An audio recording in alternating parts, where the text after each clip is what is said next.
हमारे प्यारे नबी उस समय अभी दुनिया में पैदा नहीं हुए थे। वह जमाना अरब समाज का वह दौर था जब हर तरफ अंधकार छाया हुआ था। उस दौर को अय्याम ए जाहिलियाह कहा जाता था, यानी अज्ञानता का दौर। अरब समाज में उस समय कोई कानून, नियम या नैतिकता नहीं थी। बेहयाई, गंदगी और अश्लीलता से पूरा समाज भरा हुआ था। उस समय औरतों के कोई अधिकार नहीं थे। उन पर विभिन्न प्रकार के अत्याचार किए जाते थे, यहाँ तक कि कई बार बेटियों को जिंदा दफन कर दिया जाता था। लोगों के दिलों में जरा भी प्रेम, दया या हमदर्दी नहीं थी।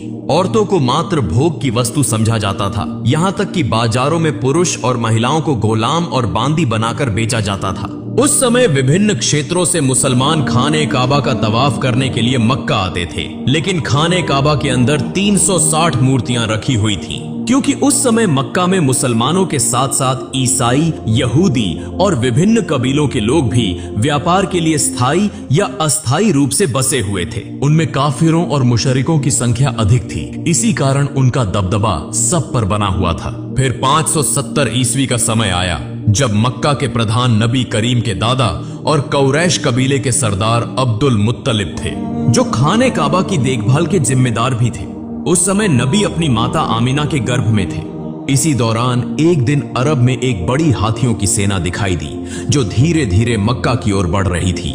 लोग उनके भय से अपने घर बार छोड़कर भागने लगे थी, क्योंकि वे उनका मुकाबला करने की ताकत नहीं रखते थे। यहां तक कि वह सेना कई मक्का वासियों को कैद करके उन पर जुल्म और अत्याचार करने लगी और नबी के दादा अब्दुल मुत्तलिब के 200 ऊंटों सहित मक्का के सभी ऊंट छीन लिए, ताकि कोई उनसे लड़ न सके। उसी समय नबी के चाचा अब्बू तालिब आकर अब्दुल मुत्तलिब को मक्का की स्थिति से अवगत कराते हैं और कहते हैं, अब्बा, हम उस हाथियों की सेना से लड़ नहीं सकते, इसलिए हमें उनके सामने हथियार डाल देने चाहिए।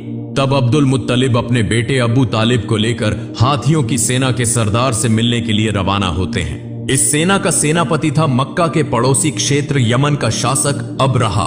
वह बहुत शक्तिशाली और प्रभावशाली था। हालांकि अरब समाज उस समय अंधकार में डूबा हुआ था, लेकिन दुनिया के अधिकांश लोग जान चुके थे कि इस्लाम ही सबसे उच्च, सच्चा और शांति का धर्म है। इसी कारण विभिन्न क्षेत्रों के लोग इस्लाम स्वीकार कर रहे थे और समूहों में हज के लिए मक्का आते थे। इस्लाम और खाने काबा की यह लोकप्रियता देखकर अब्रहा ने अपनी शक्ति के बल पर यमन की राजधानी सना में खाने काबा जैसा एक गिरजाघर बनाया, क्योंकि वह चाहता था कि लोग ईसाई धर्म स्वीकार करें और उसके बनाए हुए गिरजे में अधिक से अधिक आएं। लेकिन जब अब्रहा ने देखा कि उसकी इच्छा पूरी नहीं हो रही थी, तो वह अत्यंत क्रोधित हो गया और उसने निर्णय कर लिया कि वह खाने काबा को ढा देगा। फिर अब्रहा 60,000 सैनिकों और 13 हाथियों के साथ मक्का की ओर रवाना होता है।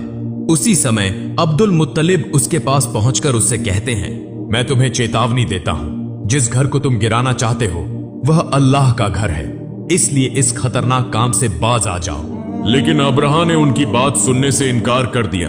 तब अब्दुल मुत्तलिब ने उससे कहा, तुम मेरे ऊंट वापस कर दो। यह सुनकर अब्रहा हैरान हो गया और बोला, मैं तुम्हारे पवित्र उपासना स्थल को गिराने आया हूं, जहां तुम्हारे पूर्वज पूजा करते रहे हैं। इससे तुम्हारी इज्जत और पहचान मिट्टी में मिल जाएगी। मगर तुम्हें इसकी कोई चिंता नहीं, तुम सिर्फ अपने ऊंट वापस लेने आए हो।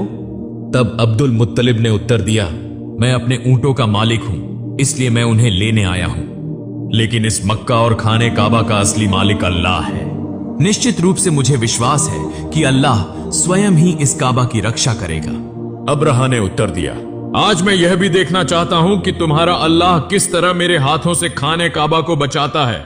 फिर अब्रहा ने अब्दुल मुत्तलिब को उनके ऊंट वापस कर दिए और अब्दुल मुत्तलिब अपने घर लौट आए। अगले दिन सुबह अब्रहा अपनी हाथियों की सेना के साथ मक्का में प्रवेश करने के लिए बढ़ रहा था, लेकिन जैसे ही हाथी खाने काबा की सीमा में पहुंचे, वे आगे बढ़ने के लिए तैयार नहीं थे। ऐसा लगा जैसे उनके पैर पत्थर के हो गए हों और किसी चीज में जकड़े हुए हों। अब्रहा और उसके सैनिक चालाकी से जबरदस्ती हाथियों का रुख मोड़ देते हैं और उन्हें अच्छा अच्छा खाना खिलाते हैं। वे खाने की ये सभी चीजें खाने काबा के सामने फैला देते हैं, ताकि हाथी लालच में आकर दोबारा खाने काबा की ओर बढ़ें। इधर अब्दुल मुत्तलिब बहुत अधिक चिंतित थे। दुखी मन से वे खाने काबा के पास आते हैं। खाने काबा के दरवाजे पर एक जंजीर थी। अब्दुल मुत्तलिब ने उस जंजीर को मजबूती से पकड़ लिया और अपना सिर दरवाजे पर रख दिया।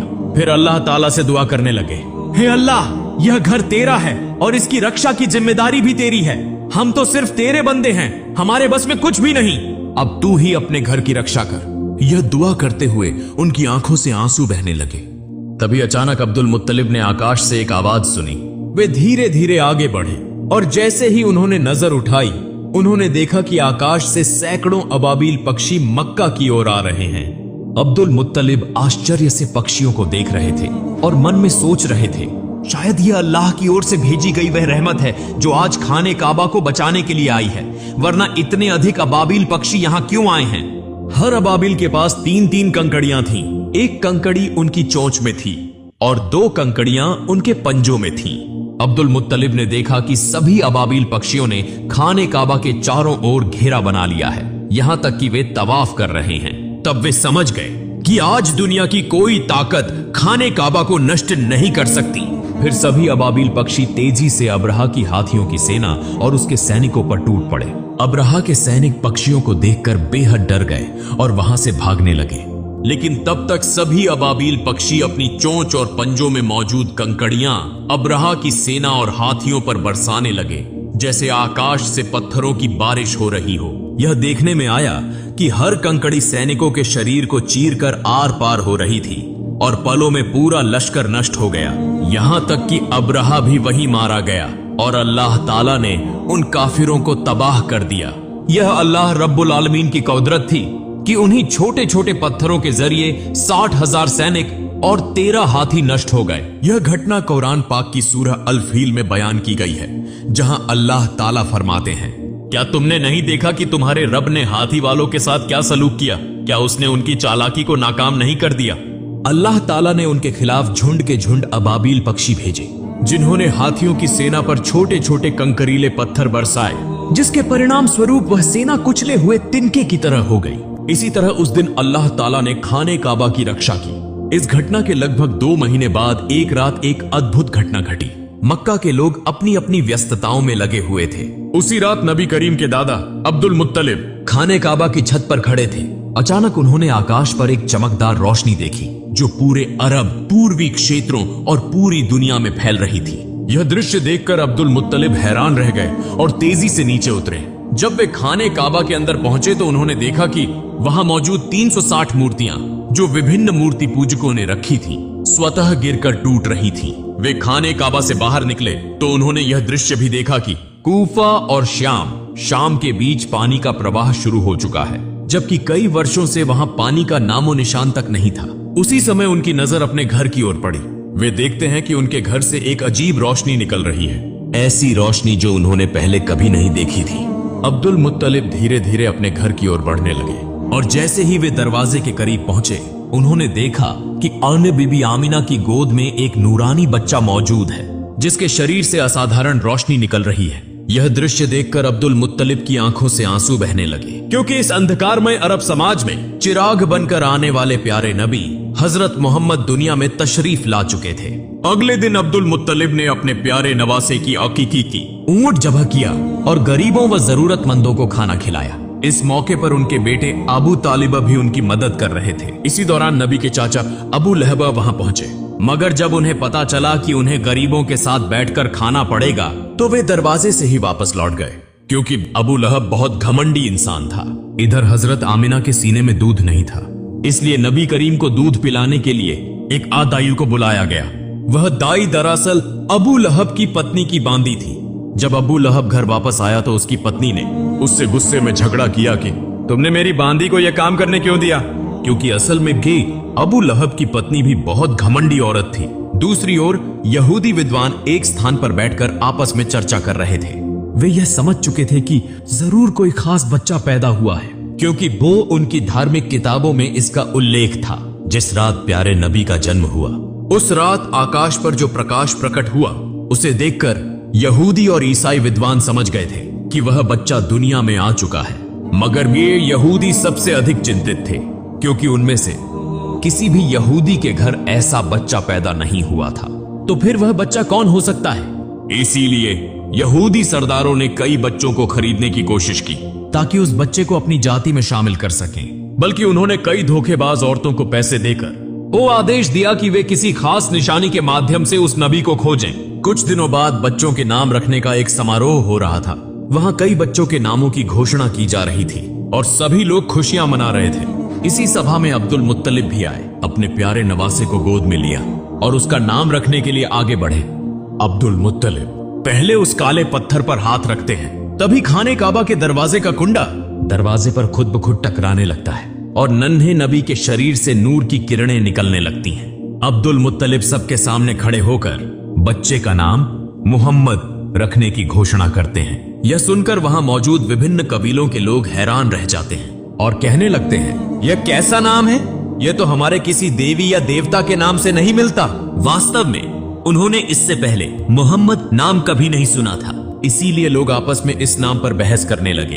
तभी नबी के चाचा अबू तालिबा आगे आते हैं और कहते हैं, ए लोगो, चुप हो जाओ, यह बच्चा मोहम्मद के नाम से जाना जाएगा और तुम लोग इस नाम को कभी भी बदल नहीं सकते। यह कहकर उन्होंने सबको शांत करा दिया और सभी ने उनकी बात मान ली। फिर देखा गया कि अबू लहब अपनी कट पत्नी की बांदियों को वापस लेने आया था, जिसने नबी करीम को सबसे पहले दूध पिलाया था। अब नबी भूखे थे मगर उन्हें दूध नहीं मिल रहा था। यह देखकर अब्दुल मुत्तलिब सीधा अबू लहब के पास गए और उससे इसका कारण पूछा। अबू लहब कहने लगा, ये बांदी मेरी पत्नी ने मुझे तोहफे में दी थी, इसलिए इसकी मालकिन मेरी पत्नी है। यह सुनकर अब्दुल मुत्तलिब गुस्से में आ गए और कहा, तुम मोहम्मद के चाचा होकर भी ऐसी बात कर रहे हो, जबकि मैं तो मोहम्मद के लिए अपनी जान भी देने को तैयार हूँ, मगर अल्लाह ही सबसे बड़ा रक्षक है। इसीलिए नबी करीम ज्यादा दिनों तक दूध के बिना नहीं रहे। उस समय अरबों की परंपरा थी कि बच्चे के जन्म के बाद उसे दूध पिलाने और पालन पोषण के लिए देहाती औरतों को सौंप दिया जाता था, ताकि वह खुली हवा में पलकर मजबूत हो। इसका एक और लाभ यह था कि बच्चे को शुद्ध अरबी भाषा सिखाई जाती थी। उन बंजारिन महिलाओं को इस सेवा के बदले अच्छा इनाम भी दिया जाता था। हर साल रेगिस्तानी महिलाएं मक्का आती थीं ताकि बच्चों को गोद ले सके। इस साल भी कई महिलाएं अपने पतियों के साथ मक्का पहुंची थीं। उनमें एक जोड़ा ऐसा भी था जो रास्ते की भीषण गर्मी के कारण थक चुका था और उनका ऊंट भी कमजोर हो चुका था। मजबूरी में उन्होंने सबसे पहले अपना ऊंट सस्ते दामों में बेच दिया और फिर बच्चे की तलाश में निकल पड़े, क्योंकि वे देर से पहुंचे थे। इसलिए दूसरी महिलाएं पहले ही सभी बच्चों को ले चुकी थीं। यह देखकर उनका दिल उदास हो गया। इसी दौरान जब कसाई उनके बेचे हुए ऊंट को ज़िबह करने लगा तो अचानक ऊंट खड़ा हो गया, भागने लगा और सीधा नबी करीम के घर में प्रवेश कर गया। यह देखकर वह महिला भी ऊंट के पीछे पीछे दौड़ती हुई नबी के घर पहुंच गई। नबी करीम की माता हजरत आमिना उस महिला को थका हुआ और भूखा देखकर उसे अपने घर में भोजन के लिए ले जाती है और अपने बच्चे को पालने में लिटा देने के लिए कहती है। जब वह महिला अपने बच्चे को पालने में रखने लगती है तो अचानक वह नन्हे मोहम्मद को देखती है, जिनके शरीर से नूर की किरणें चमक रही थीं। यह देखकर वह महिला आश्चर्यचकित रह जाती है। फिर उन्होंने नन्हे मोहम्मद को अपनी गोद में उठा लिया और उन्हें भूखा देखकर दूध पिलाया। यही महिला नबी की दूध माँ हजरत हलीमा सादिया थी। चूंकि नबी करीम की परवरिश के लिए ज्यादा इनाम देने वाला कोई नहीं था, इसलिए अब तक किसी ने नबी को गोद नहीं लिया था। इस मामले में हजरत अब्दुल मुत्तलिब और हजरत आमिना हजरत हलीमा और उनके पति से पाम की बातचीत करते हैं। हजरत हलीमा और उनके पति यह जानते हुए भी कि उन्हें ज्यादा इनाम नहीं मिलेगा, इस बात पर राजी हो जाते हैं। फिर हजरत आमिना अपनी सारी तकलीफों के बावजूद अपने लखते जिगर को हजरत हलीमा के सुपुर्द कर देती हैं। अब बदले में उन्हें 2 ऊंट और एक गधा दिया जाता है। जब हजरत हलीमा नबी को लेकर अपने इलाके में पहुंचती हैं, तो वहां को बारिश होने लगती है। हालांकि इससे पहले कई सालों से वहां बारिश नहीं हुई थी। साथ ही जब से नबी करीम हजरत हलीमा के घर आए, तब से उनके घर में अल्लाह की रहमतों की बारिश होने लगी। यूं 2 साल का अरसा गुजर गया। जब मुआहिदे की मुद्दत पूरी हो गई तो हजरत हलीमा और उनके पति नबी करीम को वापस उनकी मां हजरत आमिना के पास ले आते हैं। जैसे ही नबी आते हैं तो खाना ए काबा नूर से जगमगा उठता है। दूसरी तरफ हजरत आमिना अपने बेटे को देखकर खुशी से रो पड़ती हैं। लेकिन इसी वक्त काबा के आसपास एक महामारी फैल चुकी थी। साथ ही हजरत अब्दुल मुत्तलिब को खबर मिलती है कि बन यहूदी अब भी नबी को तलाश करने की कोशिश कर रहे हैं। किसी भी खतरे से बचाने के लिए हजरत अब्दुल मुत्तलिब दोबारा नबी को हजरत हलीमा के पास भेज देते हैं। फिर और 2 साल गुजर जाते हैं। अचानक एक दिन हजरत हलीमा सख्त बीमार हो जाती हैं। वहां के हकीम और जादूगर उन्हें ठीक करने की कोशिश करते हैं, लेकिन कोई फायदा नहीं होता। यह देखकर नबी जादूगरों को वहां से हटा देते हैं। जैसे ही नबी हजरत हलीमा का हाथ पकड़ते हैं, वह अचानक पूरी तरह से सेहतमंद हो जाती है। यह देखकर जादूगर हैरान हो जाते हैं और तुरंत वहां से चले जाते हैं। और लेकिन वे समझ चुके थे कि यही वह खास बच्चा है, इसीलिए उन्होंने यह खबर यहूदियों को दे दी। यह सुनकर नबी को पकड़ने के लिए दुश्मनों ने हजरत हलीमा के घर पर हमले शुरू कर दिए। हजरत हलीमा और उनके पति ने नबी को बचा लिया, मगर वे आने वाले खतरों को भांप चुके थे। इसीलिए हजरत हलीमा के पति नबी को लेकर मक्का के एक पहाड़ की तरफ रवाना हो गए। मगर इस बार जब नबी को ले जाया जाने लगा तो हजरत हलीमा रो पड़ी। जब हजरत अब्दुल मुत्तलिब को यह खबर मिली तो वे नबी के पास पहुंचे और फिर नबी के साथ एक गुफा में तकरीबन 1 साल गुजार दिया। जब नबी वहां मौजूद थे तो भी से पूरा रेगिस्तान जिंदगी से भरपूर हो गया था। फिर एक दिन हजरत आमिना इस गुफा से नबी को लेकर मदीना आती हैं ताकि अपने रिश्तेदारों से मुलाकात करें और नबी के बीवी वालिद हजरत अब्दुल्लाह की कब्र की जियारत करें। दरअसल नबी करीम की पैदाइश से 2 महीने पहले हजरत अब्दुल्लाह तिजारत के सिलसिले में मदीना आए थे, जहां वह बीमार हो गए और इंतकाल कर गए। इसीलिए मदीना में ही उन्हें दफन किया गया था। हजरत आमिना यहीं बैठकर नबी को उनके वालिद के बारे में बताती हैं और कुछ वक्त नबी के साथ गुजारती हैं। लेकिन सिर्फ 2 महीने बाद हजरत आमिना अचानक बीमार हो जाती हैं और इसी बीमारी की हालत में मदीना से वापसी के दौरान रास्ते में ही हजरत आमिना का भी इंतकाल हो जाता है। चूंकि केवल 6 साल की उम्र में ही पैगंबर मोहम्मद अनाथ हो गए। लेकिन इसी दौरान जब यहूदियों ने पैगंबर पर हमला करने की कोशिश की तो पैगंबर मोहम्मद के चाचा हजरत अबू तालिब ने उन्हें रोक दिया। इसके बाद हजरत अबू तालिब पैगंबर को लेकर मक्का वापस आए और उन्हें उनके दादा हजरत अब्दुल मुत्तलिब के सुपुर्द कर दिया। पैगंबर मोहम्मद और हजरत अब्दुल मुत्तलिब हमेशा साथ रहते थे, यहां तक कि काबा की देखभाल, हज के लिए आने वाले जायरीनों की सेवा में पैगंबर अपने दादा की मदद किया करते थे। लेकिन एक दिन जब हजरत अब्दुल मुत्तलिब तवाफ़े काबा कर रहे थे तो वह अचानक बीमार हो गए। इसी मौके का फायदा उठाते हुए पैगंबर के अहंकारी चाचा अब्बू लहब कुरैश का सरदार बनना चाहते थे। लेकिन जल्द ही हजरत अब्दुल मुत्तलिब पैगंबर को हजरत अब्बू तालिब के हवाले कर देते हैं। कुछ दिनों बाद हजरत अब्दुल मुत्तलिब का इंतकाल हो जाता है। चूंकि केवल 8 साल की उम्र में पैगंबर मोहम्मद बिल्कुल अकेले हो जाते हैं। इसके बाद पैगंबर अपने चाचा हजरत अबू तालिब के साथ मक्का में रहने लगते हैं। वहां पैगंबर को बकरियां चराने सहित विभिन्न काम करते थे। लेकिन एक दिन पैगंबर देखते हैं कि उनके अहंकारी चाचा अबू लहब सुवैबा नाम की एक बांदी को किसी दूसरे के हाथों बेच रहे हैं। सुवैबा का पति अबू लहब से बार बार विनती करता है कि वह उसे न बेचे क्योंकि वह बीमार थी। अबू लहब जवाब में कहते हैं, अगर तुम मेरे पैसे वापस कर दो तो मैं उसे नहीं बेचूंगा। तभी पास खड़े पैगंबर कहते हैं, चाचा आप उस सुवैबा को आजाद कर दें, मैं खुद आपकी रकम वापस कर दूंगा। पैगंबर मोहम्मद की इस महान दरिया दिली की वजह से सुवैबा को आजाद कर दिया जाता है। दरअसल सुवैबा वही महिला थी जिन्होंने सबसे पहले पैगंबर मोहम्मद को दूध पिलाया था। फिर एक और दिन पैगंबर मोहम्मद देखते हैं कि एक व्यक्ति अपनी बेटी को जिंदा दफनाने के लिए ले जा रहा है। इस दौरान उसकी पत्नी अपने पति के पैरों को पकड़कर रो रही थी और उससे विनती कर रही थी कि वह ऐसा न करे। पैगंबर मोहम्मद उस नन्ही बच्ची को गोद में लेकर उस व्यक्ति के पास आते हैं और उसे समझाते हैं कि बेटी माता पिता के लिए रहमत होती है।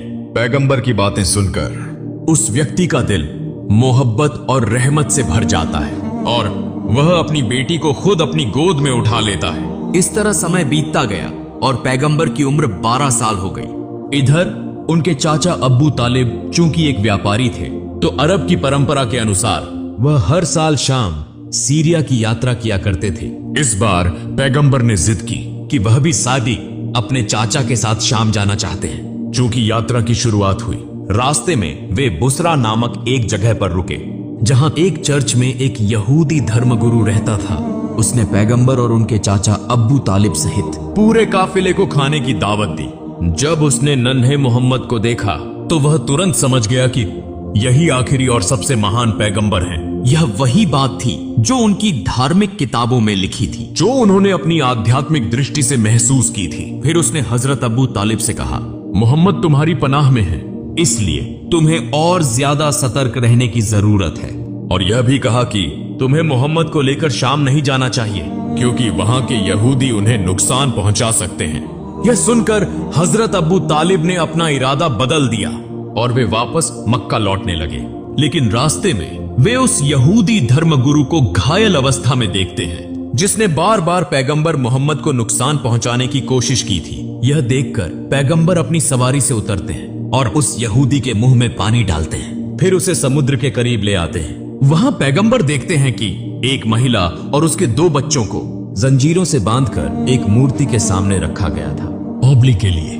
दूसरी तरफ वहां के मछुआरों का कबीला पूजा कर रहा था, ताकि उनका देवता यह बलि स्वीकार करे और उन्हें अपार धन प्रदान करे। और लेकिन जब प्यारे पैगंबर हजरत मोहम्मद ने यह दृश्य देखा, यह देखकर वहां के मछुआरों ने पैगंबर को रोकने की कोशिश की, मगर तभी समुद्र की एक जबरदस्त लहर उठी, जिसकी तीव्रता से वह मूर्ति जमीन पर गिरकर टुकड़े टुकड़े हो गई। यह दृश्य देखकर वहां के पुजारी डरकर अपने घरों में छुप गए। कुछ देर बाद जब वह समुद्री तूफान थमा, तो लोगों ने देखा कि असंख्य मछलियां तट पर इकट्ठा हो गई हैं।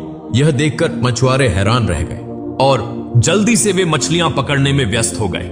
दूर खड़ा वह यहूदी धर्मगुरु भी यह सब देखकर दंग रह गया। वास्तव में यह सब पैगंबर की दुआ की बरकत से हुआ था और यह अल्लाह ताला की कुदरत की एक निशानी थी। अंतिम दृश्य में दिखाया जाता है कि हजरत अबू तालिब बूढ़े हो चुके हैं और वे काबा के सामने खड़े होकर मक्का के सभी लोगों को बुला रहे हैं कि अब बिना किसी झगड़े के इस्लाम के रास्ते पर लौट आएं और एक शांतिपूर्ण जीवन व्यतीत करें। और लेकिन तब भी मक्का के कुछ सरदार हजरत अबू तालिब और हजरत मोहम्मद को झूठा साबित करना चाहते थे। लेकिन उस समय तक मक्का के अधिकांश लोग यह समझ चुके थे कि हजरत मोहम्मद ही आखिरी और सबसे महान पैगंबर हैं और ये उनका धर्म ही सबसे सच्चा, सबसे महान और शांति का धर्म है।